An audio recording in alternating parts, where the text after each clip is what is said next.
지금 여러분께서 보고 계시는 건 중국 푸젠성 샤먼에 있는 한 고급 클럽의 새해맞이 행사 포스터입니다. 포스터 가운데 자리를 차지한 설리라는 여자는 외모, 몸매, 어느 것 하나 빠지는 부분 없는 미녀였습니다. 예상대로 그녀는 남자들에게 인기가 아주 많았습니다. 그녀는 클럽에서 호스티스 일을 했는데 영업 성적이 아주 좋았습니다. 동료들의 말에 의하면 설리를 따르는 사람 중 대부분이 나이가 많은 부자였습니다. 그리고 그녀는 성격 또한 아주 좋았다고 했습니다. 사실 그녀는 이미 중년의 나이였지만 친구들에게는 30살이라고 말했습니다. 설리는 주로 저녁에 일했고 낮에는 잠을 자는 것 외에 또 피아노와 댄스 레슨도 받아왔습니다. 그녀는 또 동물을 아주 좋아하여 고양이와 강아지를 키웠습니다. 보기에 온순하고 연약해 보이는 여인이었지만 사실 그녀는 4건의 형사사건을 일으켰으며 총 7명을 숨지게 했습니다. 그리고 설리라는 이름도 그녀의 실명이 아니었습니다. 안녕하세요. 미스터리 수사국입니다. 오늘은 중국 부자들을 두렵게 한 미녀 범죄자 노영지에 대해 소개해드리겠습니다. 2019년 11월 28일 중국 푸젠성 샤먼의 한 쇼핑몰에서 사람들이 쇼핑을 하고 있었습니다. 갑자기 몇몇 경찰이 시계 판매대로 가더니 예쁘고 또 연약해 보이는 중년 여성을 체포하였습니다. 알고 보니 그녀가 바로 20년간 도피 중이었던 미녀 범죄자 노영지였습니다. 그녀는 1974년 12월 25일에 중국 강서성 구강시에서 태어났습니다. 노영지는 어릴 적부터 예쁘고 성격도 아주 좋았습니다. 그녀는 전문대를 졸업한 후 초등학교에서 교사 일을 해왔는데요. 그 당시 아주 괜찮은 직업이었습니다. 노영지가 성인이 되자 주변 지인들로부터 소개팅 자리가 빗발치기 시작했습니다. 하지만 노영지는 눈이 꽤 높아 주변 남자들은 성에 차지 않았습니다. 그러다 한 남자를 만나게 됐는데요. 그 사람의 등장으로 그녀의 운명이 완전히 바뀌게 되었습니다. 노영지가 19살 때였습니다. 학교 교장은 아들의 결혼식에 많은 하객을 초대했습니다. 물론 노영지도 초대받았었죠. 결혼식 당일에 노영지는 신부보다 더 아름다워 많은 남자들의 시선을 끌었습니다. 노영지는 바로 이 결혼식에서 법자영이라는 남자를 만나게 됐습니다. 그는 외모가 아주 평범하고 자랑하기를 아주 좋아했습니다. 그는 강도질과 도둑질을 자주 했을 뿐만 아니라 강제로 여성과 관계를 맺었으며 나쁜 짓을 많이 하여 교도소에도 한두 번 간 게 아니었습니다. 그 당시 일 없이 한가했던 법자영도 마침 결혼식에 참석하였습니다. 그는 노영지의 미모에 빠져 그녀의 곁으로 가 이야기를 나누며 자신이 한 일을 과장하여 자랑하기 시작했습니다. 만약 다른 사람이었다면 법자영의 이야기는 전혀 안중에도 없었을 텐데 그 당시 천진난만했던 노영지는 그의 이야기에 매우 흥미를 느꼈으며 그 남자에게도 관심을 가지게 됐습니다.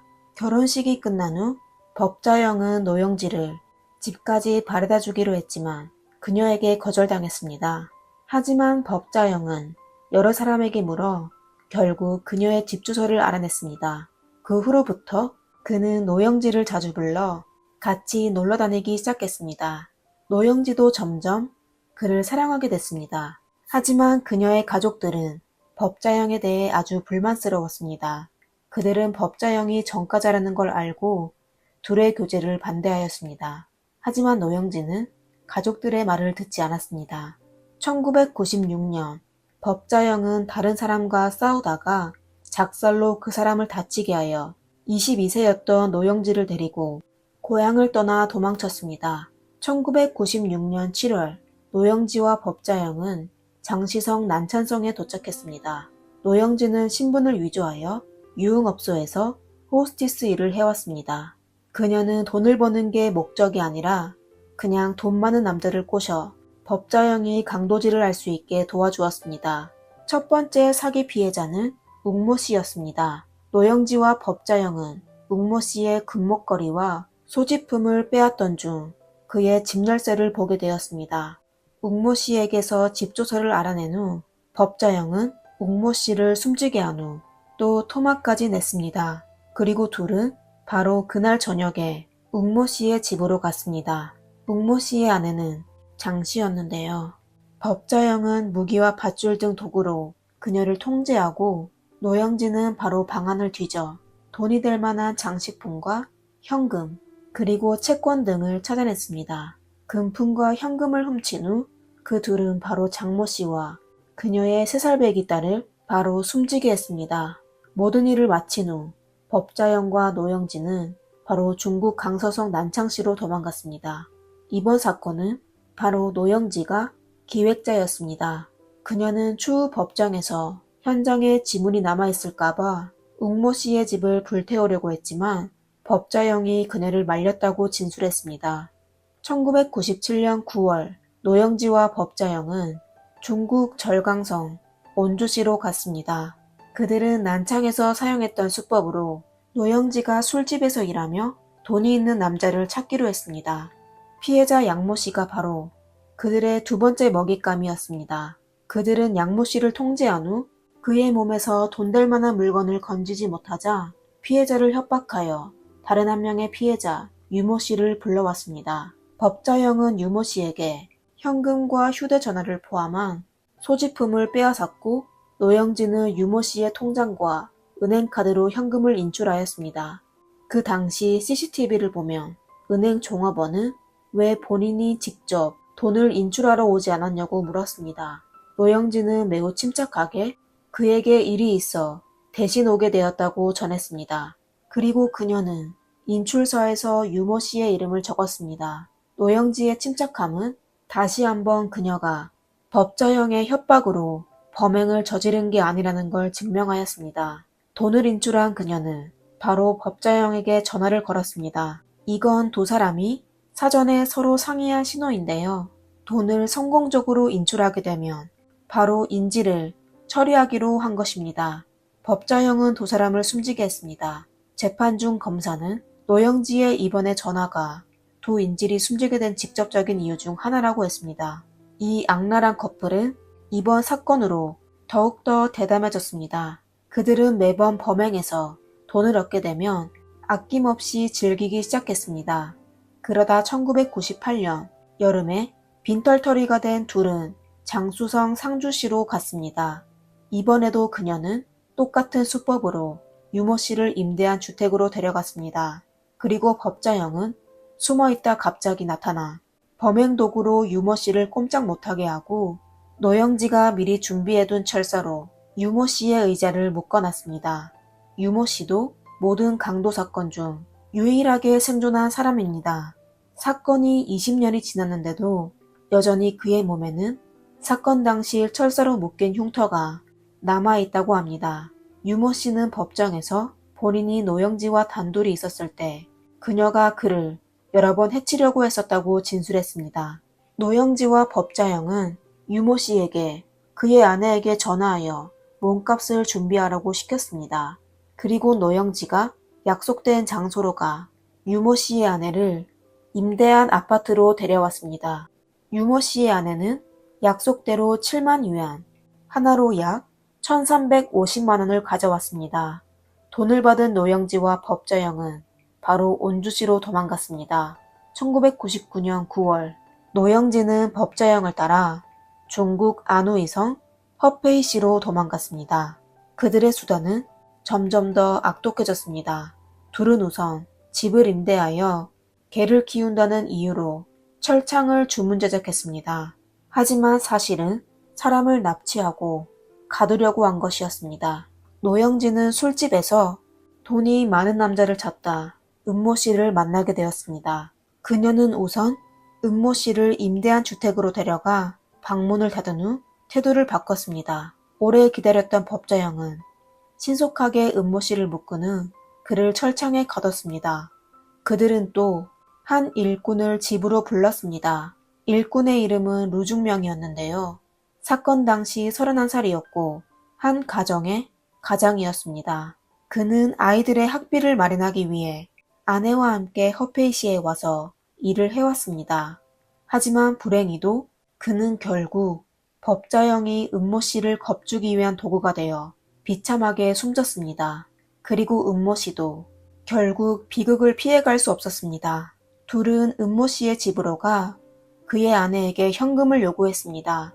다행히도 은모 씨의 아내가 집에 현금이 부족한 척하고 은행에서 돈을 인출하는 과정에서 경찰에게 신고하였습니다.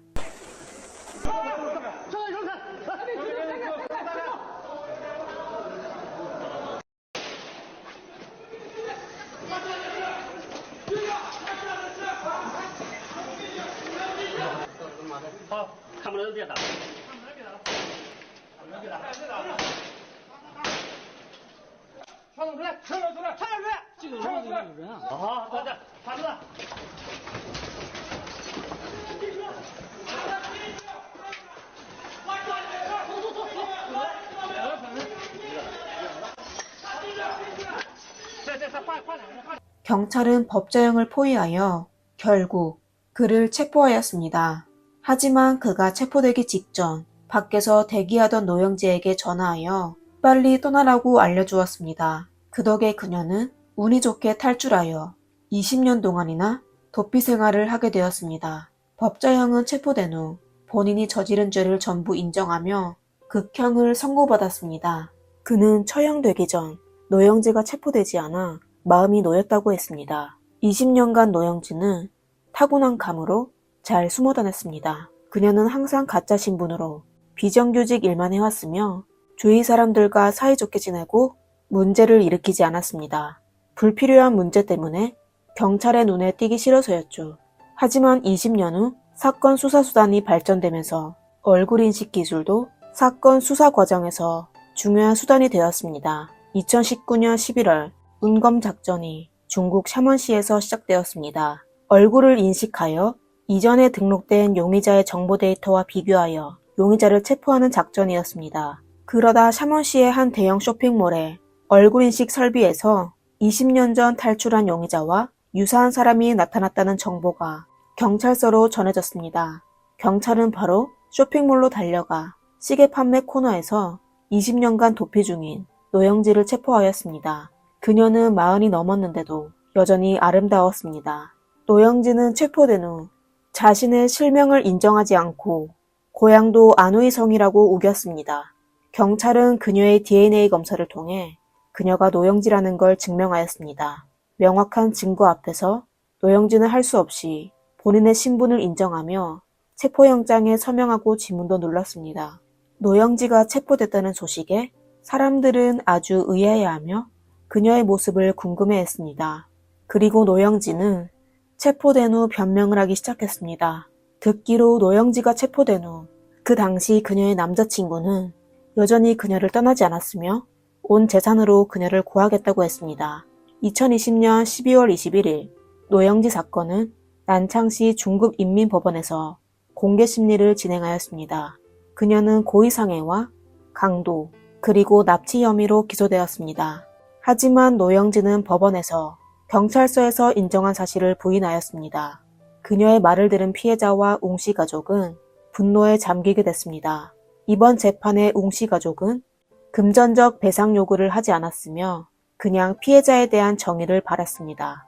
재판은 이틀 동안 계속되었고 노영지도 최종 진술을 마쳤습니다. 신문이 끝난 후 법원에서는 휴정을 진행하였습니다. 재판석에는 피해자 루종명의 아내 주다홍도 있었습니다. 주다홍은 사건이 발생한 지 오랜 세월이 지났지만 그녀와 아이들은 여전히 노영지의 모습을 똑똑히 기억하고 있다고 했습니다. 바로 이 여자가 남편에게 일자리를 소개한다는 이유로 그를 사건 현장으로 불러 숨지게 했습니다. 또 주다홍은 본인이 허페이시에서 청소부 일을 하는 건 수시로 노영지의 소식을 확인하기 위해서였다고 말했습니다. 그리고 루중명의 어머니도 아들을 보내고 아주 슬퍼했는데요. 4년 전 어머니가 임종하기 전까지도 범인 노영지의 소식을 몰랐는데요. 그 당시 원한을 품고 세상을 떠나게 된 거였습니다. 2021년 9월 7일 노영지의 둘째 오빠는 가족으로서 더 이상 증거를 제출하지 않을 거라고 했습니다. 그는 법률 원조 변호사도 만나지 않아 변호사가 새로운 증거를 제출했는지도 모르고 있었습니다. 하지만 그는 어떤 결과가 되던 진심으로 피해자와 유족들에게 사과할 거라고 했습니다. 2021년 9월 9일 사건은 다시 개정되어 노영지에 대해 최종 판결을 진행하였습니다. 노영지의 고의상해죄, 강도죄, 그리고 납치죄가 전부 성립되어 그녀에게 극형이 선고되었고 또 그녀의 전재산 또한 몰수당했습니다. 1심 판결의 그녀는 법정에서 항소 신청을 했으며 몇 가지의 항소 이유를 밝혔습니다. 과거에 교사였던 점을 밝히며 사람을 해치는 짓을 한 건 본인의 의도가 아니었다고 말했습니다. 我不服啊！我老子都不服我，凭什么服啊？我做的他的跟我是凭什么不服啊？肯定是亲律师了。 2022년 8월 18일 오전 9시 30분에 장시성 고등인민법원에서 노영지 사건에 대한 2심을 공개심리 진행하였습니다. 노영지의 가족 그리고 기자와 일부 시민들이 법원에서 재판을 방청하였습니다. 노영지의 변호인은 우선 사건의 관할건에 대해 이의를 제기했지만 법원에서 기각하였습니다. 노영지는 여러 곳에서 범행을 저질렀고 사건도 여러 도시에서 공동으로 수사했기 때문에 관할권 문제는 관여하지 않았습니다. 노영지는 다시 고의상해죄를 부인하며 법자형이 노영지의 가족을 미끼로 본인을 위협하여 본인의 가족을 보호하기 위해 할 수 없이 그의 뜻을 따르게 됐다고 했습니다. 노영지는 본인이 법자형과 함께 도망다닐 때 거의 날마다 구타당했고 수시로 목숨을 잃을 뻔했다고 했습니다. 그리고 두개골의 흉터를 보여주며 법자형이 구타한 것이라고 했습니다. 검사 측에서는 법자형이 그녀를 다치게 했다는 증거를 요구했지만 노영지는 증명할 수 없었죠. 다시 얘기하자면 노영지는 법자형이 자신을 통제하고 위협했다는 걸 증명할 수 없었습니다. 법자형이 직접 얘기하거나 그가 위협했다고 진술한 동영상이 필요했습니다. 노영지의 변호인은 새로운 증거를 제출하였는데요. 바로 동창 손모 씨의 인터뷰 영상이었습니다. 영상 속 손모 씨는 노영지가 항상 친절했고 허영심이 없었다고 말했습니다. 하지만 영상은 편집된 흔적이 있어 영상 증거 기준에 적합하지 않았습니다. 그리고 검찰과 변호인은 난창 사건과 원저우 임대주택 사건에 대해 입증하기 시작했습니다. 노영지는 강도와 도둑질에 대해서는 인정했지만 납치를 계획하고 고의상해 혐의는 부인하였습니다. 그녀는 원저우 임대주택에서 숨지게 된 두 사람에 대해 본인은 그냥 유모 씨와 임대 사항만 얘기했을 뿐 사람을 묻고 해치는 건 전부 법자형이 한 짓이라고 했습니다. 그리고 본인이 피해자의 통장을 들고 은행으로 가 출금한 건 그들이 이미 숨졌고 본인도 어떻게 할 수 없었다고 했습니다. 신문이 끝난 후 법원에서는 휴정을 선언하고 판결은 다음 날에 할 것이라고 발표하였습니다. 2022년 11월 30일 2심의 결과가 나왔습니다. 강시성 고등인민법원에서는 노영지가 사건의 주범으로 인정됐으며 그녀의 항소를 기각하여 1심의 극형 판결을 유지하였습니다. 이렇게 하여 그녀는 마침내 본인의 범행에 대해 마땅한 처벌을 받게 됐습니다. 중대 범죄를 저지른 두 사람 중 법자형은 그냥 생각 없는 악인이었습니다. 그는 외모가 뒤떨어졌을 뿐만 아니라 다른 사람의 생명을 무시하며 자신의 욕망을 충족시키기 위해 무엇이든 할 수 있었습니다. 하지만 이런 사람이 미녀의 사랑을 받을 수 있다는 게 이상했습니다. 법자형이 체포된 후 그는 사람을 숨지게 한 건 그냥 돈을 얻기 위한 수단일 뿐 돈을 위해서라면 무엇이든 할 수 있다고 했었습니다. 법자형이 어떤 가정에서 자랐는지는 모르겠지만 돈에 대한 탐욕은 그를 되돌릴 수 없는 길을 가게 했습니다. 19살 때 앞날이 창창한 노영지는 하필 법자형을 만나게 됐습니다. 처음 그녀는 둘의 관계에서 소극적이었지만 점차 본인이 법자형과 같은 사람이라는 걸 깨달았습니다. 아마 처음 범죄를 저질렀을 때 그들은 그냥 인지를 통해 돈을 얻어내는 게 목적이었습니다. 하지만 생각이 깊은 노영지는 완전 범죄라는 게 없다는 걸 잘 알고 있어 사람을 해칠 생각만 했을 뿐만 아니라 직접 행동으로 옮기기까지 했습니다. 법자형을 만나게 된 그녀는 잠자코 있던 그녀의 본능을 완전히 풀어놓았습니다. 그녀가 만약 법자형을 만나지 않았다면 아마 다른 사람과 결혼하여 아이를 낳아 평범한 인생을 살았을지도 모릅니다. 그리고 그녀의 나이에 아마도 퇴직 생활을 즐길 수도 있었겠죠. 안타깝게도 시간은 다시 되돌릴 수 없습니다. 오늘의 영상은 여기까지입니다. 여러분은 노영지가 어떤 사람이라고 생각하시나요? 그녀는 과연 다른 사람의 협박으로 범죄를 저지른 걸까요? 아니면 본인이 범죄를 저지르고 싶어서 한 것일까요? 댓글로 남겨주세요. 재미있게 보셨다면 좋아요와 구독 부탁드립니다. 미스터리 수사국입니다. 감사합니다. 안녕하세요. 미스터리 수사국입니다.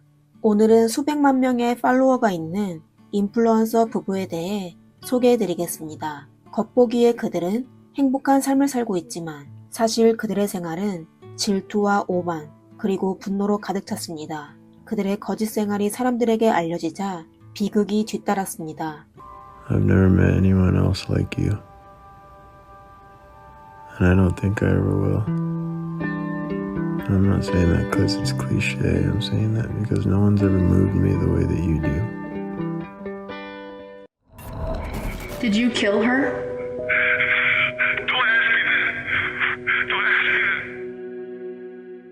1992년 5월 18일 미국 뉴욕 스톤 아일랜드의 이민 가정에서 한 남자아이가 태어났습니다. 그의 부모는 팔레스타인 출신이며 아버지는 기업가였고 그의 어머니는 전업주부였습니다. 온 가족은 이슬람교를 믿었으며 그의 부모는 아들에게 아주 흔한 무슬림 이름 알리 아부반이라고 지어줬습니다. 그리고 오늘 사건의 주인공이 바로 알리입니다. 알리가 태어난 후 온 가족은 미국 버지니아주로 이사하여 생활하기 시작하였습니다.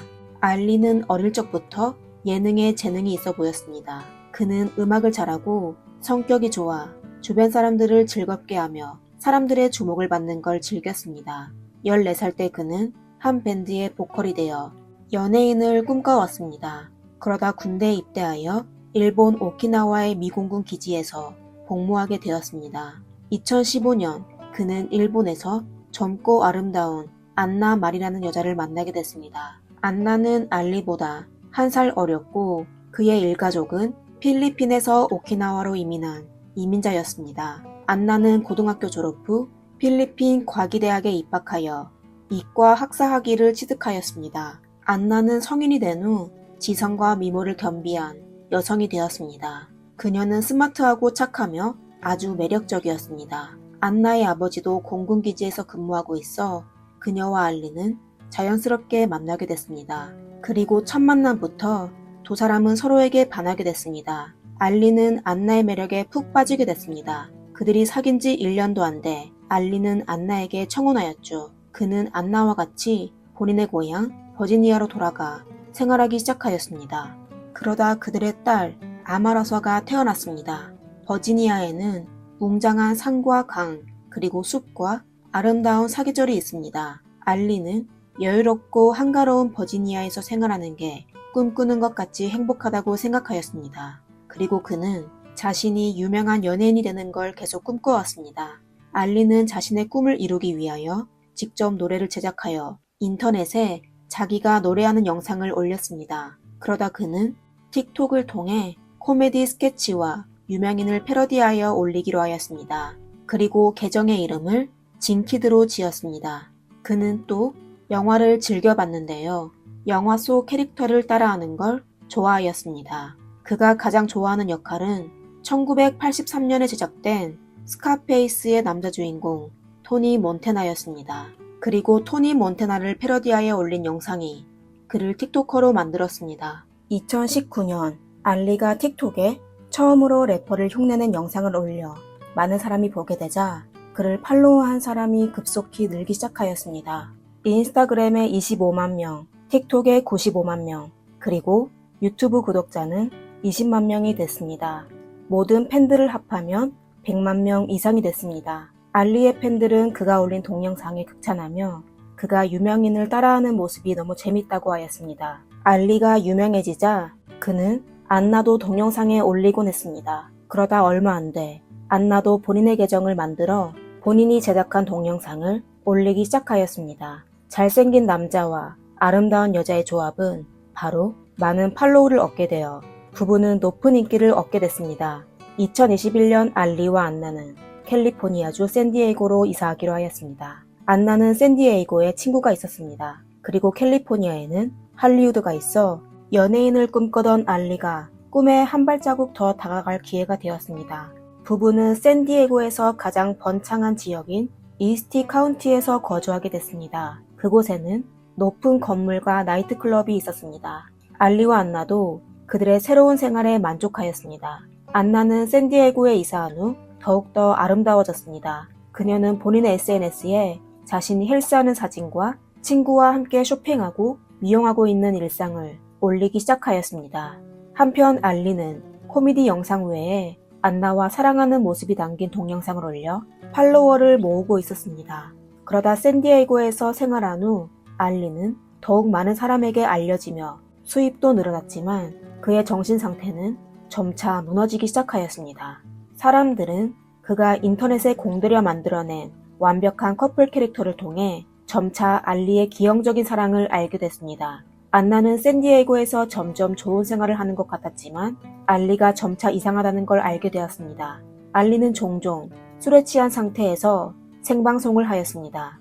그의 정신 상태가 매우 나빠지고 건강 상태도 사람들을 걱정하게 만들었습니다. 그러다 술에 취한 알리는 인스타그램의 생방송에서 불법 약품을 꺼낸 적도 있었습니다. 처음에 사람들은 조회수를 위한 주작과 대본이라고 생각했었지만 영상을 계속 시청할수록 그게 진짜인 걸 알게 되었습니다. 다음날 알리는 사과 동영상을 올려 해석하였지만 팬들은 그를 믿지 않았으며 알리는 점점 더 오만해지기 시작하였습니다. 한 번은 그와 사촌동생이 같이 술집으로 놀러 갔었는데 그는 불법약품 한 봉지를 꺼내 탁자 위에 놓았습니다. 사촌동생은 깜짝 놀라 누가 보기 전에 빨리 치우라고 경고했지만 알리는 아무도 감히 나를 건들지 못해. 내가 하고 싶은 건 전부 할 수 있어. 내가 진키드거든. 이라고 말하였습니다. 100만 팔로워를 보유하고 있는 알리는 본인이 아주 중요하다고 누구도 건들 수 없다고 생각하였습니다. 그리고 그는 가족에게도 아주 오만하게 대하였습니다. 안나의 친구들은 알리가 안나에게 집착이 너무 심하다고 말한 적이 있었습니다. 그는 아내가 본인이 보이지 않는 곳에 모르는 사람과 함께 있는 걸 아주 두려워하였습니다. 만약 아내 안나가 친구들과 외출했을 때 본인이 같이 가지 않으면 그는 미친 듯이 아내에게 전화하였습니다. 안나의 친구들은 당연히 알리를 엄청 싫어하였습니다. 알리의 성격이 이상했을 뿐만 아니라 주변 친구들도 아주 이상했습니다. 샌디에이고에 있는 알리의 친구들은 거의 대부분이 히피족이었습니다. 그리고 알리의 성격은 아주 공격적이었는데 그는 사격 도구를 가지고 다니곤 했습니다.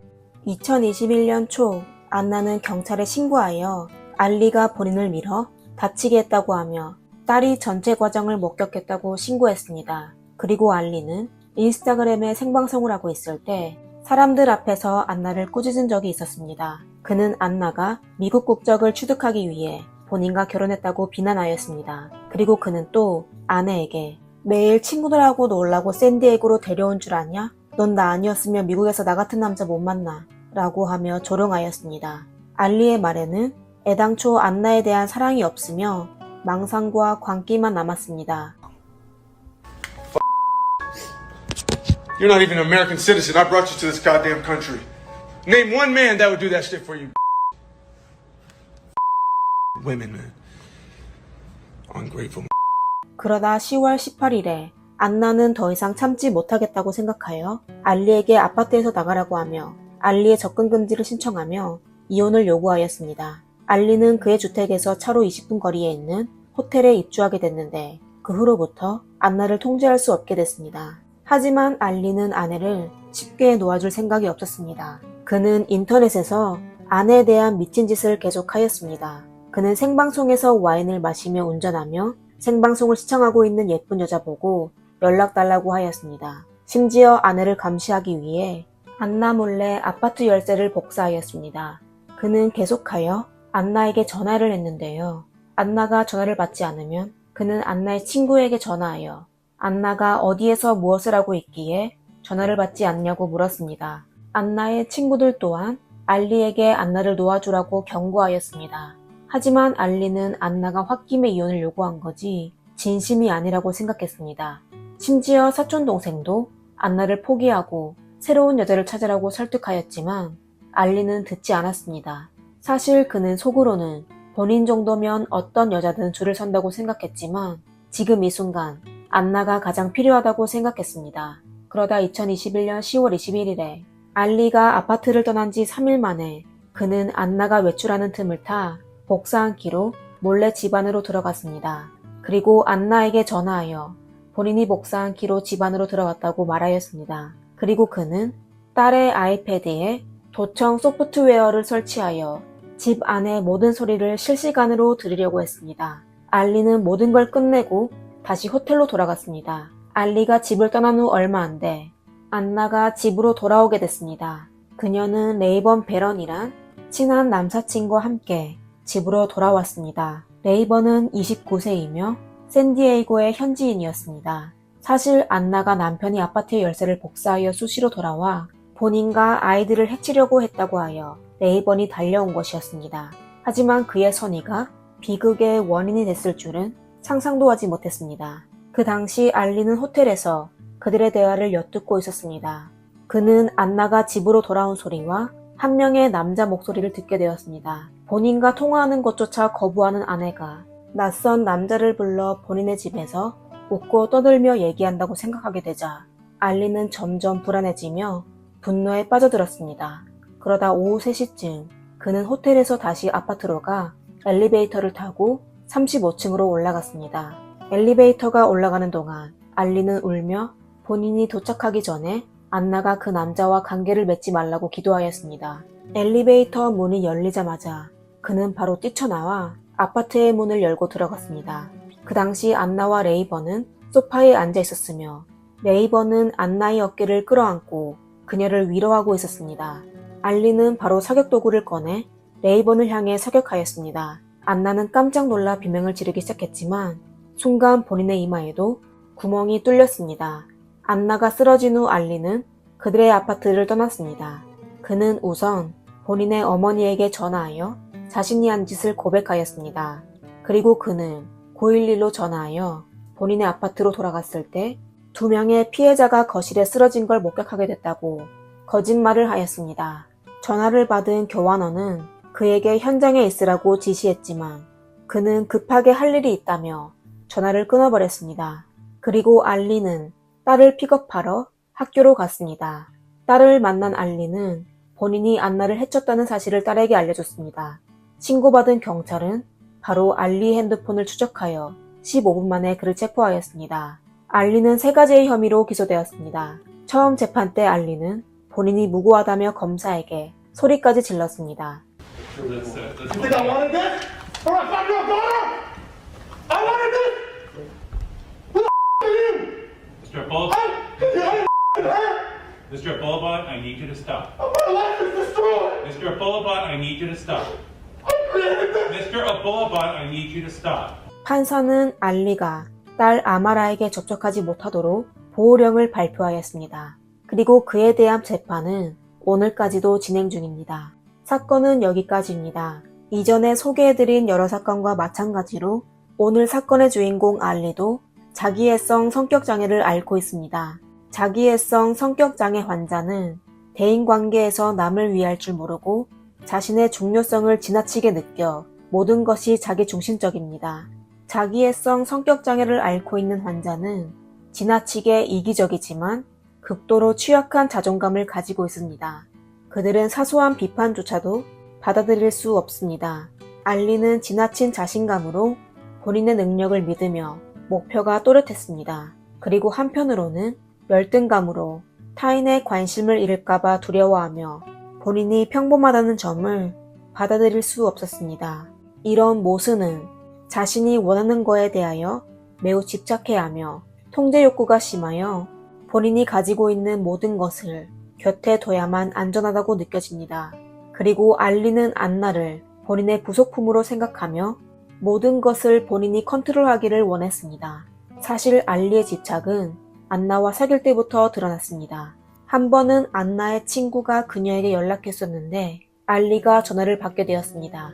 그는 안나의 친구에게 왜 그녀에게 전화했냐고 물으며 무슨 목적이 있냐고 캐물었습니다. 알리는 안나가 다른 사람과 친분이 있는 걸 거부했습니다. 그는 안나의 친구들이 본인과 안나와의 감정에 위협이 될까봐 두려워했습니다. 그리고 이런 위협감은 안나가 친구들과 교류할수록 강해졌습니다. 겉보기엔 아주 명랑한 알리의 숨겨진 성격이었죠. 알리는 본인의 열등감과 불안함을 감추기 위해 극도로 오만하게 행동하기 시작했습니다. 안나의 친구들은 알리가 타인과 교류할 때 공격적이라고 말하였습니다.